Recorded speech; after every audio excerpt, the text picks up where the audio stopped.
Exodus 12, the Passover ritual prescribed. The Lord said to Moses and Aaron in the land of Egypt, "This month will stand at the head of your calendar. You will reckon the first month of the year.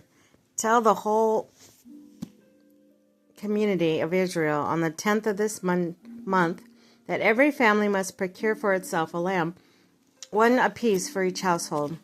If a household is too small for a lamb, along with its nearest neighbor will procure one, and a portion to the lamb's cost, in a proportion to the number of persons, according to what each household consumes. Your lamb must be a year-old male and without blemish. You must take from either the sheep or the goats. You will keep it until the 14th day of this month. And then the whole community of Israel assembled. It will be slaughtered during the evening at evening twilight. They will take some of its blood and apply it to the doorposts and the lintel of the house in which they eat it. They will consume its meat the same night, eating it roasted with unleavened bread and bitter herbs. Do not eat any of it raw or even boiled in water, but roasted, with its head and shanks and inner organs. You must not keep any of it beyond the morning. Whatever is left over in the morning must be burned up. This is how you would eat it. Your loins girt, sandals on your feet, and your staff in hand. You will eat it in a hurry. It is the Lord's Passover. For on this same night I will go through Egypt, striking down the firstborn in the land, human being and beast alike, and executing judgment on the gods of Egypt. I, the Lord. But for you and the blood will mark the houses where you are. Seeing the blood, I will pass over you.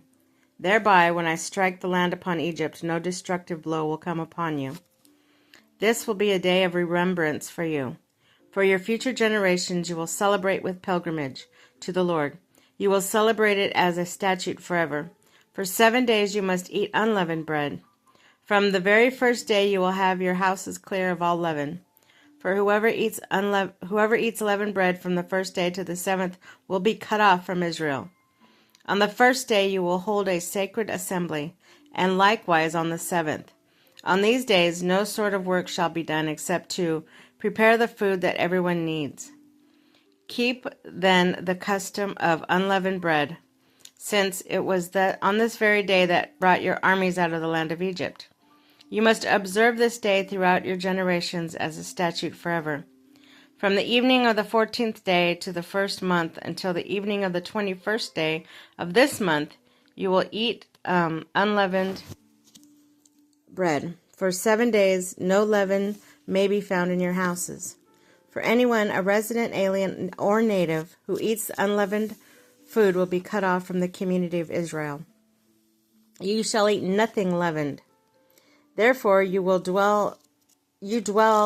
eat only the unleavened bread.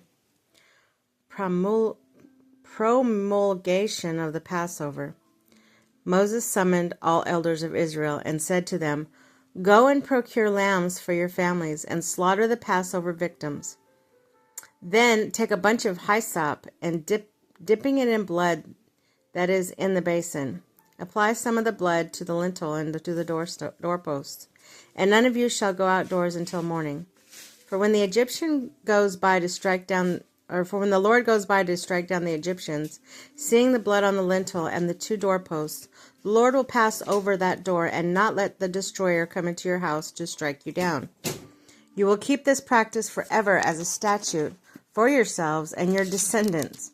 Thus, when you have entered the land which the Lord give you as he promised, you must observe this rite. When your children ask you, 'What does this rite of yours mean?' then you will reply, 'It is the Passover sacrifice for the Lord, who passes over the houses of the Israelites in Egypt, when he struck down the Egyptians and delivered our houses.' Then the people knelt and bowed down, and the Israelites went and did exactly as the Lord had commanded Moses and Aaron.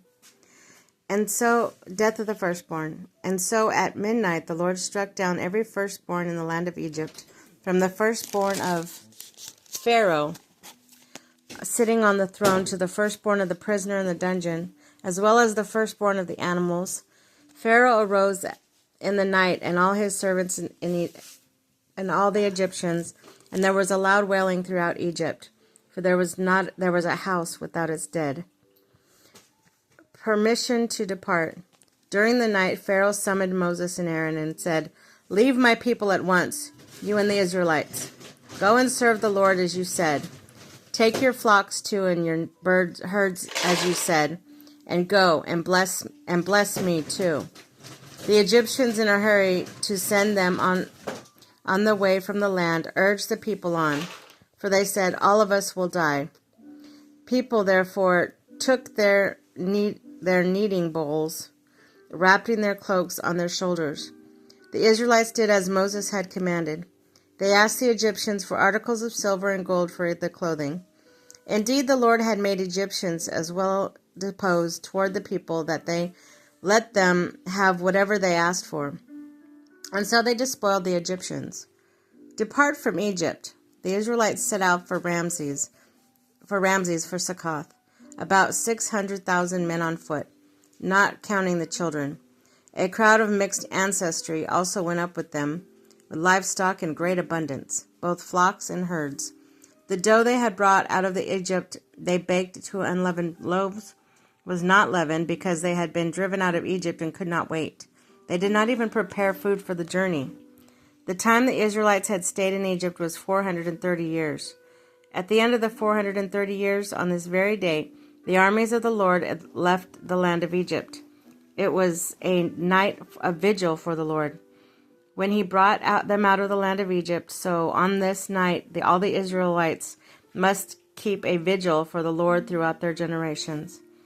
Law of Passover. The Lord said to Moses and Aaron, "This is the Passover statute.